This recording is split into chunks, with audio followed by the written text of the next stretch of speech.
didn't realize that the trauma that I faced as a child will still affect me today. Hello, and welcome to Car Chat and Confessions. This is where I talk about my healing journey and me releasing my past traumas.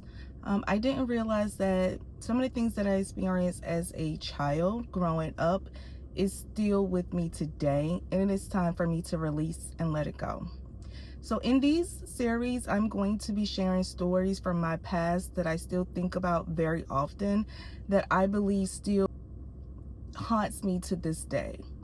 Now, let me preface this by saying a lot of these stories are very triggering. So if you've ever experienced domestic violence in your home growing up as a child, or if you've ever, if anything triggers you as far as physical abuse, verbal abuse, anything of that sort, please do not watch these videos.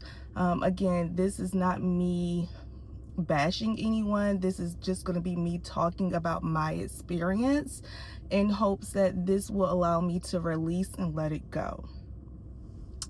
So the first two stories that I'm going to talk about, I'm going to combine two separate events that happened to me into one story today, one story time.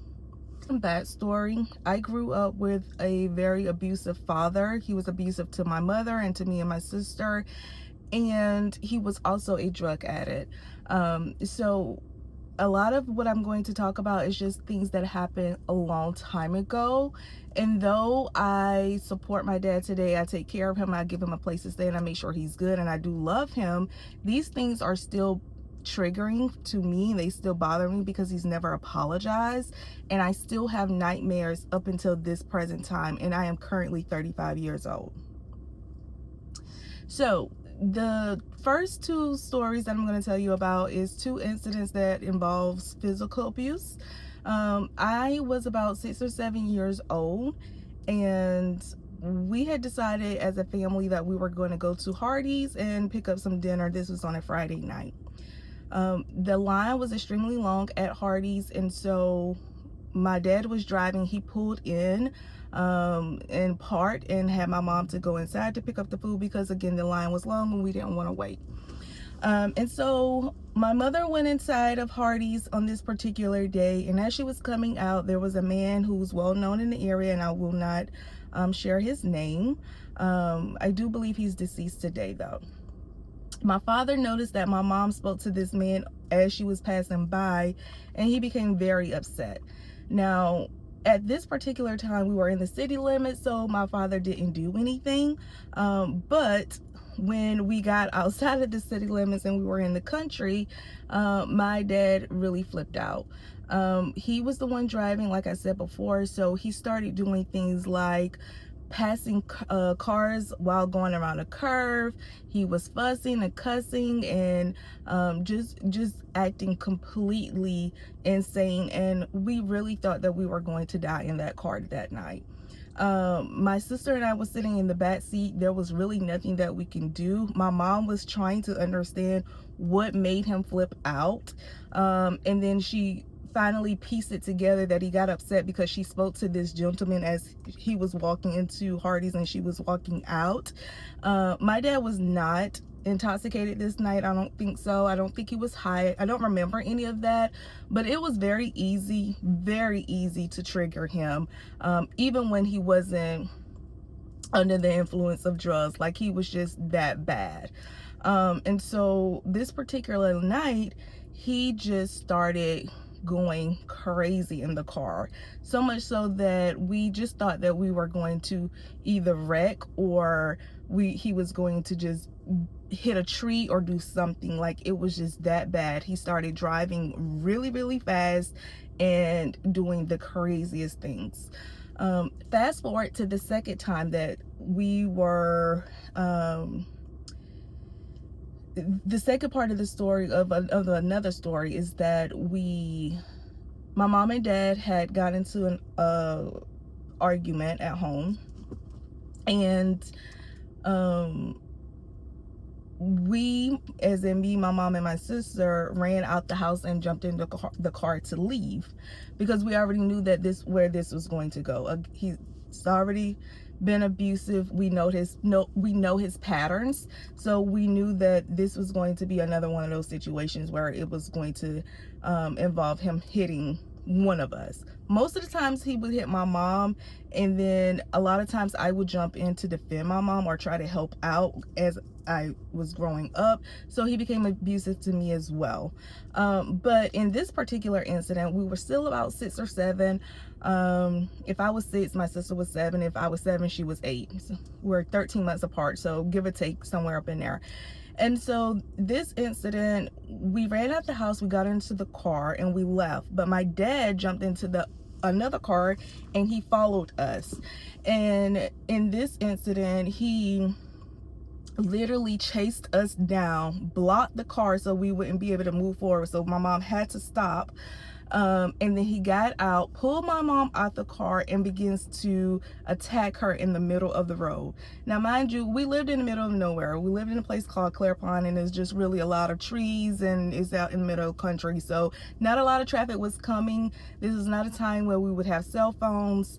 Cell phones was not even a thing at that particular time. I don't think I even got a cell phone until I was in high school.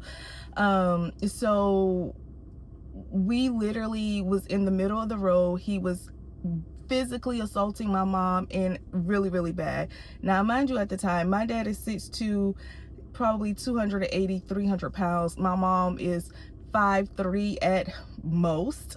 And at this time, she may have been 185 pounds. I don't know, 200 pounds.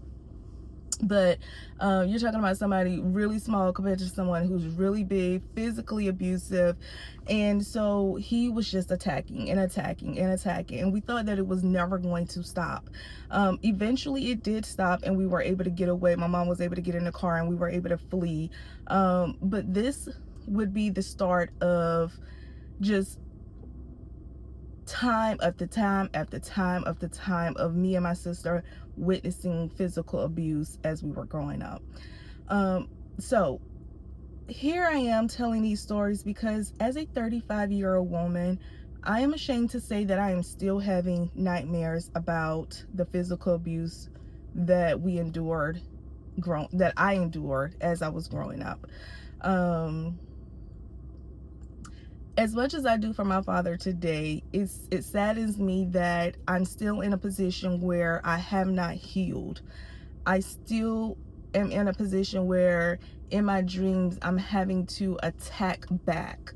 I'm still in a position to where things have not, although I'm doing the best that I can with making sure that he's good and that he has a place to stay and that he's well fed and all of those things, it's still triggering for me. Something is still there. Something has not let go. Something hasn't released.